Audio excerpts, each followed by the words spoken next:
Сәлеметсіңдер ме оқушылар? 11-ші сынып алгебра сабағын бастайық. Бүгінгі сабақтың тақырыбы иррационал өрнектерді түрлендіру. Яғни бүгінгі сабағымда мен осы иррационал өрнектерді түрлендіруге есептер шығарып көрсетемін. Сабақты соңына дейін көріңдер. Егер сабақ ұнаса, каналыма тіркеліп, қоңырауды басып, лайк басып кетуді ұмытпаңдар. Ал онда 7-де бірінші есептен бастайық. 7-де бірінші есепте бізде өрнектердің мәнін табу керек. Ал онда 7-де бірінші есептің мен біріншісін шығарып көрсетейін. Біріншісінде 3 дәрежелі түбірасына 20 қосылған 50 түбірасты 57, көбейтілген 3 дәрежелі түбірасына 20 азайту түбірасты 57 деген өрнек берілген. Осы өрнектің мәнін табу керек. Қараңдар, бізде екеуінде де 3 дәрежелі түбір ма, онда бізде n дәрежелі түбірасында мысалы a көбейтілген n дәрежелі түбірасында v болатын болса, оны біз n дәрежелі түбірасында a көбейтілген v деп бір түбірдің астына алып жазуға болатын еді. Дәл осы сияқты мен мынаны 3 дәрежелі түбірасында 20 қосылған түбірасты 57 көбейтілген 20 азайту түбірасты 57 деп жазып аламын. Екеуін бір түбірге алып көбейтіп жазып аламын. Енді қараңдар, 3 дәрежелі түбір өзі тұра береді. Түбір таңбасының астындағы міне a қосылған v, a азайту b, яғни a минус v, a плюс v деген қысқаша көбейту формуласын беріп тұр. Ол дегеніміз a квадрат минус v квадратты беретін еді, Мына түрден біз мына түрге түрлендіреміз.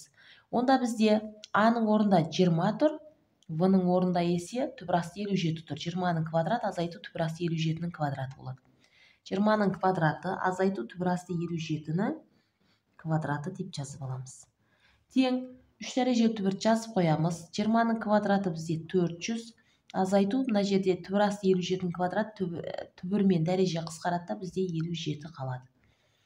Енді тең 3 дәрежелі түбірасында бұл дегеніміз азайтатын болсақ 343 шығады. Енді тең дейміз та, бізде 343 бізде 7-ның 3 дәрежесін береді. 7-ге 7-ні көбейтсек бізде 49, 49 7-ге көбейтсек 343 шығады. Яғни 7-ның 3 дәрежесі деп аламыз, сонда 3 дәреже мен 3 дәрежелі түбір қысқаратта 7 шығады. Ал енді қараңдар, 7-де бірінші есептің қалған 2 мен 3-і дәл мына бірінші есепке ұқсайды, оларны өздерің соған қарап шығарсаңдар болады. Енді мен мына 4-шісін көрсетейін. 4-шісінде бізде мына түрдегі өрнек берілген, осы өрнектің мәнін табу керек. Бізде мынандай да формула бар еді. n дәрежелі түбірасында a бөлінген n дәрежелі түбірасында v болатын болса, біз оны бір түбірге алып, n дәрежелі түбірасында a бөлінген v деп жазып алуымызға болады еді. Осы формуланы пайдаланамыз. Себебі екеуінде де түбірдің дәрежелері бірдей. Мына минус тұра береді. 3 дәрежелі түбірасында 4 қосылған түбірасты 17-ның бізде 2 дәрежесі 4 минус түбірасты 17 деп жазып аламыз. Минус түбірасты 17 өзі тұра береді. Мына формула тең. Енді қараңдар, мына өрнекті мен былай жазып аламын. Мына бөлшектің бөлімінде мына минустығы тұр ғой, осының плюстығына көбейтіп аламыз. Түбірді өзін жазып қоям, минус тұра береді, 3 дәрежелі түбірді. 4 минус түбірасты 17-ні мен осы 4 плюс түбірасты 17 деп жазып көбейтіп аламыз.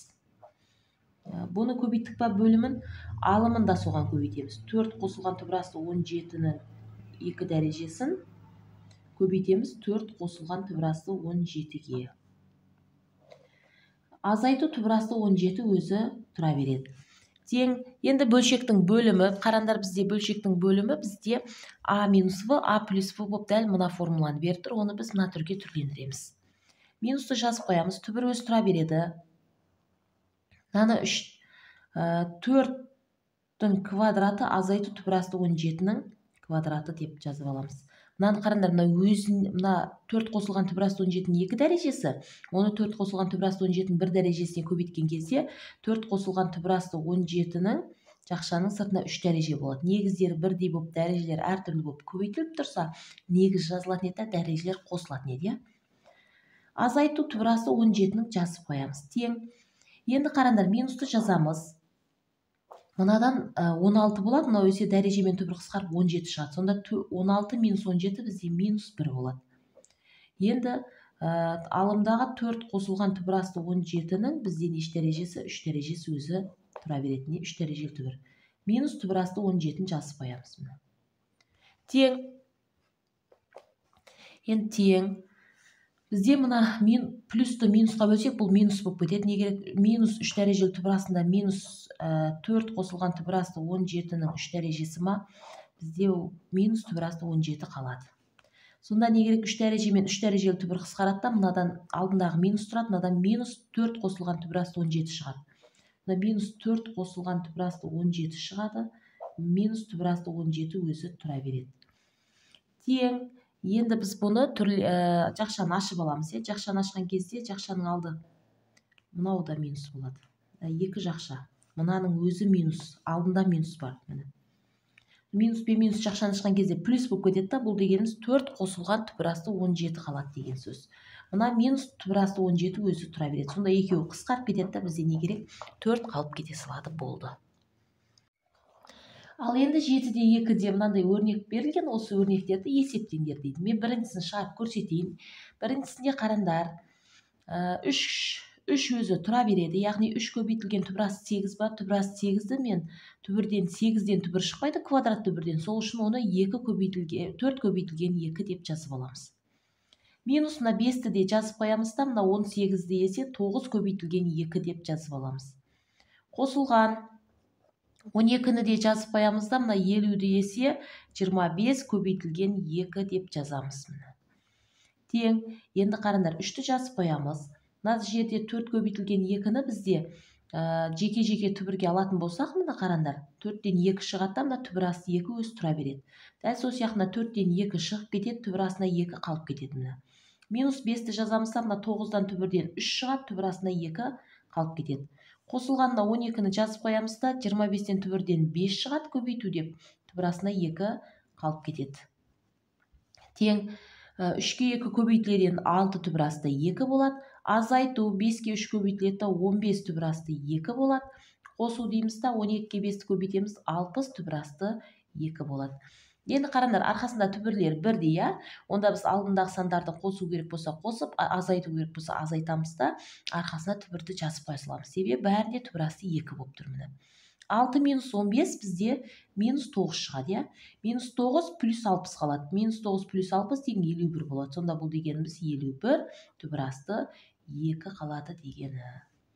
Енді екіншісін шығарып көрсетейін. Дәл осының екіншісінде түбір асты 5, азайту түбір асты 3, жақшаның сыртында 2 дәрежесі, көбейту 4 дәрежелі түбір астында 225 дейді. Енді қараңдар, бұл жерде біз не істейміз? Мына түбір астындағысыны а минус в-ның жақшаның сыртында 2 дәрежесі деген сөз. Бұл а минус в-ның 2 дәрежесі дегеніміз а квадрат минус 2av плюс в квадрат формуласын береді. Дәл осы формуламен мына жақшаны ашып аламыз. А-ның орнында бізде түбір асты 5 тұр, в-ның орнында түбір асты 3 тұр. Тең жазамыз. Ол деген 5-тің квадраты, түбір асты 5-тің квадраты, минус 2 көбейтілген түбір асты 5 көбейтілген 3, бір түбірге алып жаза салдым. Қосу түбір асты 3-тің квадраты болады да, жақшаға аламыз бұны.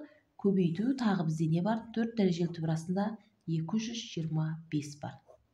Тең, мынау дәреже мен түбір қысқарады 5 шығады. Азайту мына жерде 2 өз тұрады да, түбір 5 пен 3 көбейтіліп, түбір асты 15 болады. Қосу мына жерде есе дәреже мен түбір қысқарады, бұдан 3 шығады. 4 дәрежелі түбір астында 225-ті жазып қоямыз. Тең, негізі оны түрлендіріп жазу керек. Екеуі қосылады бізде, 3 пен 8 болады, азайту 2 түбір асты 15 өзі қалады. Енді көбейту мына 4 дәрежелі түбір астын жазып аламыз да, 225 дегеніміз 15-тің 2 дәрежесін береді. Сонда 2 дәреже мен 4 дәрежелі түбір қысқарады, не керек? Мына жерде 2 дәрежелі түбір қалады.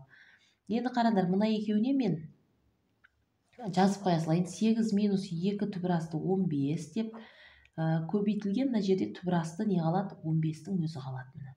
Енді жақшаны ашамыз. Яғни жақшаға түбір асты 15 көбейтіліп тұр ма? Ол жақшаның ішінде бар, соның бәріне көбейтіледі. 8-ді түбір асты 15-ке көбейтеміз.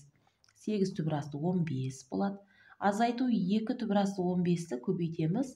Түбір асты 15-ке міне. Тең, 8 түбір асты 15 өзі тұрады да, бізде түбір асты 15-ке көбейтсек, бізде түбір асты 15-тің бұл дегеніміз 2 дәрежесі болады да, бәрі 2 дәрежемен түбір қысқарып, түбір астындағы сан ғана шығады. Сонда бұл екеуі 15-ті береді, мына екеуі міне. 15 алдындағы 2-ге көбейтіліп, бізде не болады? 30 шығады болды. Міне бізде сонда 8 түбірасты 15 азайту оған 30-ды береді екен. Үшіншісі де осыған ұқсайды, оны өздерің шығарасыңдар. Ал төртінші есеп бізде 7-де 1-дегі бірінші, екінші, үшінші есептерге ұқсайды, оны соған қарап шығарсаңдар болады. Ал енді 7-де 3-ші есепті шығарайық. 7-де 3-ші есепте де бізде өрнектерді есептеу керек. Ал енді 7-де 3-ке қарайық. 7-де 3-тің жаңа біріншісі бізде 7-де 1-дің біріншісіне ұқсайды, соған қарап өздерің шығарасыңдар. Ал екіншісі мен үшіншісі бір-біріне ұқсайды екен. Мен үшіншісін шығарып көрсетейін, иә. Қараңдар, бұл жерде мынадай өрнек берілген. Өрнекті бізде есептеп мәнін табу керек. Бұл жерде біз не істейміз? Қараңдар, жай бөлшек пен жай бөлшек қосылып тұрған кезде біз ортақ бөлім береміз. Ортақ бөлім дегеніміз екеуіне де бөлінетін сан. Бізде мынадай өрнек берілді, онда ортақ бөлім деп екеуінің көбейтіндісін аламыз. Яғни 6 минус 2 түбірасында 6 көбейтілген 6 плюс 2 түбірасында 6 өрнектерді береді. Ортақ бөлім болады. Қараңдар, осы ортақ бөлімнің ішінде мынада минустығы бар, бұда плюстығы жоқ қой, сонда бұған плюстығынан тиеді. 6 қосылған 2 түбірасты 6-тан тиеді. Ал мынада есе плюстығы бар, бұған минустығынан тиеді. 6 минус 2 түбірасты 6-дан тиеді. Енді көбейтеміз. 6 қосылған 2 түбірасты 6-ны 3-ке көбейткен кезде 3-ті әрқайсына жеке-жеке көбейтеміз. 3-ті 6-ға көбейтеміз. 18. 3-ті 2 түбірасты 6-ға көбейтеміз, сонда 6 түбірасты 6 болады. Енді мынаны 3-ті 6-ға көбейтеміз, плюс 18 болады. Ал 3-ті минус 2 түбірасты 6-ға көбейтеміз, бұл минус 6 түбірасты 6 болады.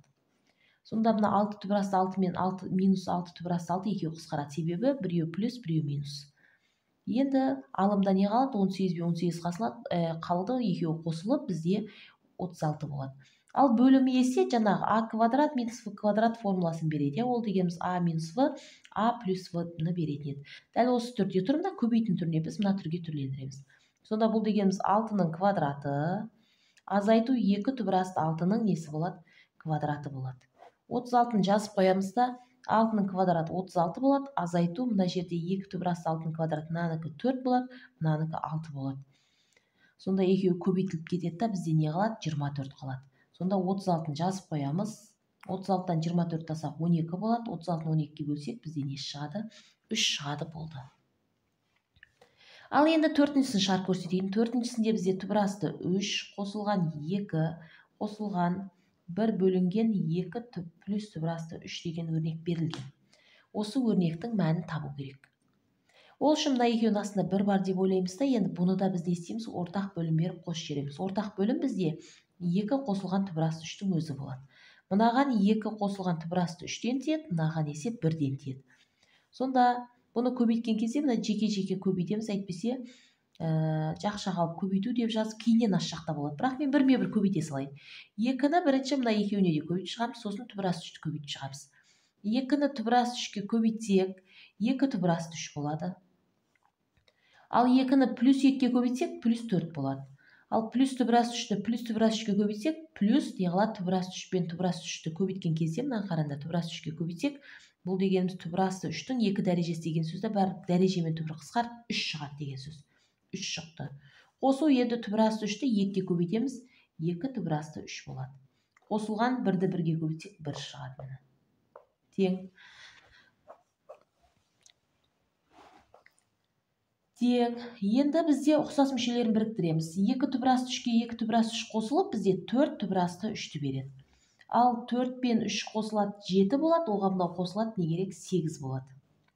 Бөлімде 2 қосылған түбірасты 3 өзі тұра береді. Енді алымнан қараңдар, екеуінде де ортақ көбейткіш 4 бар, сол 4-ті жақшаның сыртына шығарамыз. Сонда мына екеуінен 4 шығып кетсе, не қалады? Түбірасты 3 қалады. Қосылғанда 8-ден 4 шықса, орнында не қалады? 2 қалады. Бөлімде 2 қосылған түбірасты 3 тұрады. Қараңдар, плюстығында бізде қосындыда орын ауыстырымды қасиет орын алады. Не керек? Екеуі 1-де, екеуі қысқарып кетеді, бізде тек 4 қалып кетеді болды. Ал енді 7-де 4-ші есеп шығарайық. 7-де 4-ші есептің біріншісін шығарып көрсетейін, қалғандарын соған қарап шығарамыз. Қараңдар, бізде мынандай өрнек берілген жақша, яғни жақшаға бізде 2 түбірасты 3-тен 2 көбейтіліп тұр. Ол жақшаны ашамыз алдымен. Жақшаны ашу үшін жақшаның сыртында тұрған сан, жақшаның ішінде не бар, соның бәріне көбейтіледі. Мынаған да, мына қосылғышқа да, мына қосылғышқа да. Жазамыз. 2-ден 3-ті біз көбейтеміз 2 түбірасты 3-тен 2-ге. Минус 3 көбейтілген 8-ден 3-ті де көбейтеміз 2 көбейтілген 3-тен 2-ге. Мына түбірдің дәрежесі емес, алдында тұрған сан көбейтіліп тұр бұл сан. Түбірдің дәрежесі мына түбірмен бірге жазылады. Мына жерге былай жазылады. Енді қосылған 4 түбірасты 1,5-ті де біз көбейтеміз 2 түбірасты 3-тен 2-ге. Тең. Қараңдар, бізде санды бірінші жазамыз, коэффициентін. Түбірді қараңдар, түбірге көбейткен кезде түбірлердің дәрежесі бірдей болса, бір түбірдің астына алып жазамыз. 2-ден 3-ті көбейтеміз 3-тен 2-ге деп. Минус, мына жерде де алдында тұрған сан мен сан көбейтіліп 6 болады, түбірлерді бір түбірдің астына алып көбейтіп жібереміз. 8-ден 3-ті көбейтеміз 3-тен 2-ге.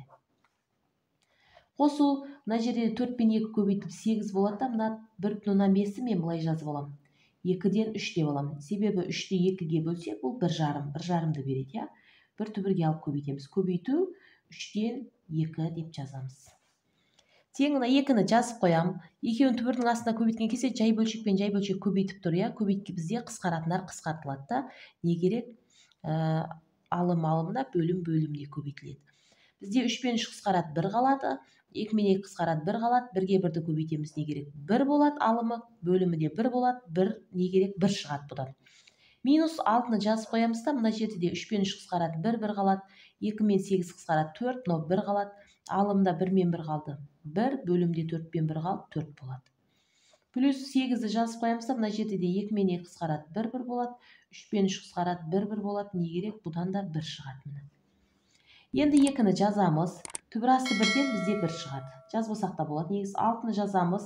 Түбірасты 4-тен 1-ден, яғни 4-тен 1 дегеніміз бізде 2-ден 1-дің 2 дәрежесі деген сөз. Сонда дәреже мен түбір қысқарып, бұдан мынада не керек?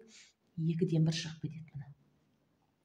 Қосылған 8 өз тұра береді, түбірден 1-ден 1 шығады. Тең, жоқ, бізде 2 болады, азайту мына жерде 6 мен 2 қысқарып 3 қалады, не керек?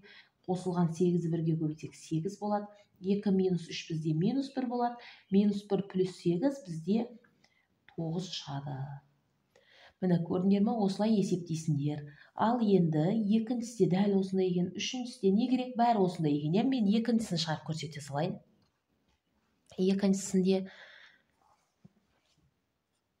Ал екіншісін шығарып көрсетейік. Осы 7-де 4-тің екіншісінде де дәл осы сияқты өрнек берілген. Осы өрнекті есептеңдер дейді. Қараңдар, жақшаға бізде жақшаға сан көбейтіліп тұр. Түбірасты үш. Ол жақшаның ішінде не бар? Соның бәріне бірме-бір көбейтіп шыға саламыз. Яғни біз жазамыз 0,175-ті түбірасты көбейтеміз түбірасты 3-ге. Қосылған 3 көбейтілген 27-ден 1-ді түбірастында көбейтеміз түбірасты 3-ге. Минус түбірасты 6,175-ті де көбейтеміз түбірасты 3-ге. Тең, енді қараңдар, бізде түбірдің дәрежелері бірдей болып тұрма, түбірасты n дәрежелі түбірастына a-ны көбейтеміз n дәрежелі түбірастына v болатын болса, біз бұны бір түбірдің астына алып, екеуін көбейтіп жіберуге болады. Дәл сол сияқты бір түбірге аламыз да 0,175 көбейту 3 деп жазып қоямыз. Қосылғанына 3 өз тұра береді, мынаны да бір түбірге аламыз, 27-ден 1-ді көбейтеміз 3-ге деп міне. Минус мынаны да бір түбірге аламыз, 6,175-ті көбейтеміз 3-ге деп. Тең, 0,175-ті 3-ке көбейтсек, бұл дегеніміз 4 шығады. Қосылғанына 3 өз жазылады, түбірастырына 3 пен 27 қысқарады, 9 қалады, 1 болады, сонда не керек? Бұл 9-дан 1 қалады. Минус 6,175-ті 3-ке көбейтетін болсақ, бұл бізде еш шығады. Екеуін көбейтсек бізде 20,125 шығады екен. Тең, енді қараңдар, 4-тен түбірден шығады, 2 шығады. Қосылғанына 3-ті жазып қоямыз, 9-дан 1-ден бізде 3-тен 1 шығады. Себебі 3-тен 1-дің 2 дәрежесі 9-дан 1 болады. Азайту мына 20,125-тен бізде 4,5 шығады. Себебі 4,5 бізде 45-тің квадраты дегеніміз, өзі 45-тің квадраты алдында тұрған сан 4-ге өзінен үлкен 5-ті көбейтеміз, 20 болады, арқасына 25-ті жазып қоя саламыз. Сонда бұл дегеніміз 45-тің квадраты, ал 4,5-тікі 20,25 шығады. Сонда бұл дегеніміз 4,5 шығады деген сөз. Мына жерде 3 пен 3 қысқарып кетеді, не керек, не қалады? 1 қалады. Сонда бізде 2 қосылған 1 азайту 4,5 болып тұр. Екеуі қосылып 3 болады, 3 минус 4,5 минус 1,5 шығады. Қалған екеуінде осыған қарап өздерің шығарсандар болады. Ал енді 7-де 5-ші есеп бастайық. 7-де 5-ші есепте бізде бөлшектің бөлімдегі радикалдар түбір таңбасы болмайтындай етіп келесі өрнектерді түрлендіріңдер дейді. Яғни бізде бұл жерде бөлшектің бөлімдегі иррационалдықтан құтылыңдар дейді. Бізде дәл осылай өрнек келіп, бөлшектің бөлімдегі жаңа түбір таңбасынан құтылыңдар, немесе иррационалдықтан құтылыңдар дейтін болса, біз бұны бөлшектің бөлімде түбір асты 7 минус 1 тұрма, осының біз плюстығына көбейтіп жібереміз. Минус 1-ді түбір асты 7 плюс 1-ге көбейтеміз. Бөлімін көбейттік па біз, алымын да дәл сол түбір асты 7 плюс 1-ге көбейтеміз. Енді қараңдар, мына бөлімі бізде а минус в, а плюс в болып қысқаша көбейту формуласын беріп тұрайық, ол а квадрат минус в квадратты береді. Дәл осы сияқты бұл дегеніміз түбір асты 7-нің квадраты азайту 1-дің квадраты болады. Алымдағы 6 көбейтілген түбір асты 7 қосылған 1 жақшаның ішіндегі өзі тұра береді. Тең деймізді 6 түбір асты жақшаның ішінде түбір асты 7 қосылған 1-ді жазып қоямыз. Мына жерде квадрат пен түбір қысқарып, не керек, бұдан 7 шығады. Азайту бізде мына 1-дің квадраты 1 шығады. 7-тен 1 тастасақ не керек, 6 болады. Ол мына 6 мен қысқарып кетіп, бізде міне түбір асты 7 қосылған 1 қалады. Міне бізде бөлшектің бөлімінде ештеңе қалмады, яғни 1 қалды. Бөлшектің бөлімі иррационалдықтан құтылды деген сөз. Осылай құтыласыңдар. 2-сі, 3-і, 4-і бәрі осыған ұқсайды. Мен 5-сін шығарып көрсетейін. 5-сінде бізде негізі бәрі бірдей, түбір асты 6 қосылған түбір асты 2 берілген, 1 бөлінген. Осы өрнек берілген, бөлшектің бөлімдегі иррационалдықтан құтылыңдар дейді. Ол үшін түбір асты 6 қосылған түбір асты 2 ма, бізде мына жерде минустығы берілген, плюстығына көбейттік па, бұл жерде плюстығы беріліп тұр, осының минустығына көбейте саламыз. Бөлімін көбейттік па, алымындағы 1-ді де түбір асты 6 минус түбір асты 2-ге көбейтеміз. Тең түбір асты, бұл да дәл мына формуланы беріп тұр, а минус в, а плюс в, ол дегеніміз а квадрат азайту в квадратты береді. Сонда түбір асты 6-ның квадраты минус түбір асты 2-ның квадратын береді. 1-ді мынаған көбейтсек, бұл өзі шыға салады. Дәреже мен түбір қысқарып бөлімде не керек? 6 шығады мынадан, мынада есе 2 шығады. Алымдағы түбір асты 6 минус түбір асты 2 өзі тұра береді. 6-тан 2-ні алсақ бізде 4 болады. Түбір астында 6 минус түбір асты 2 алымында өзі тұра береді. Міне бізде бөлшектің бөлімінде түбір қалмады ма? Бөлшектің бөлімі иррационалдықтан құтылды дейді. 8-сінде шығарып көрсете салайын. Негізі қиын емес. 8-сінде бізде 2 минус түбір асты 2, 2 плюс түбір асты 2 деген өрнек берілген. Бөлшектің бөлімін иррационалдықтан құтылды дейді. Бөлшектің бөлімінде бізде плюстығы беріліп тұрма, біз болды осының минустығына көбейтеміз. Түбірден құтылу үшін. Бөлімін көбейттік па, алымын да сол осының минустығына көбейтіп жібереміз. Бөлімі неге көбейттік, алымын да соған көбейтеміз. Сонда мынау дегеніміз дәл жаңағы мына формуланы беріп тұр, ол дегеніміз x-тің квадраты минус түбір асты 2-нің квадратын береді. Ал мынау есе, қараңдар, x минус түбір асты 2, x минус өзіне өзін көбейтіліп тұр. Бұл дегеніміз x минус түбір асты 2-нің бізде 2 дәрежесін береді. Енді қараңдар, бұны ашпай ақ қояйын, осы күйінше тұра берсін. X минус түбір асты 2-нің жақшаның сыртында 2 дәрежесі тұра берсін. Мына жерде x-ның 2 дәрежесі өзі қалады. Минус түбірмен дәреже қысқарады, бізде 2 қалады. Бізде мына бөлшектің бөлімінде түбір қалмады ма? Бөлшектің бөліміндегі иррационалдықтан құтылдық деген сөз. Қалғандарында өздерің осыған қарап шығарсандар болады. Осымен сабағымыз аяқталды. Егер сабақ ұнаса, каналыма тіркеліп, қоңырауды басып, лайк басып кетуді ұмытпаңдар.